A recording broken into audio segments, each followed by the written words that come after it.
So guys, ఇంతకు previous video నేను కమ్మలు పెట్టుకున్నాను, అదంతా అయిపోయింది కదా. ఇప్పుడు నేను కమ్మలు, ఇవి నా న్యూ జ్యువెలరీ అనమాట. ఇవి దండతో పాటు సెట్ వస్తుంది. ఇలా ఇయర్ రింగ్స్ కూడా వేరే డబ్బాలో ఇలా సెట్ వస్తుంది. ఫస్ట్ ఇయర్ రింగ్స్ పెట్టుకుందాం, దండ వేసుకొని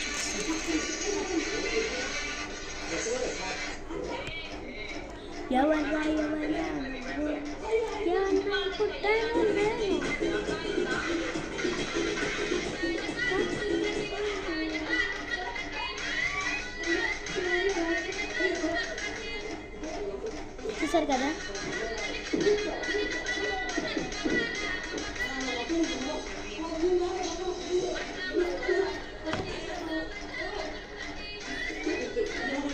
బాగుంది కదా ఫ్రెండ్స్. కిందికి కొంచెం డార్క్ షైన్లో వచ్చినాయి. ఇప్పుడు దండ నెక్లెస్ వేసుకుందాం. అంటే ఫస్ట్ బటన్ కదా.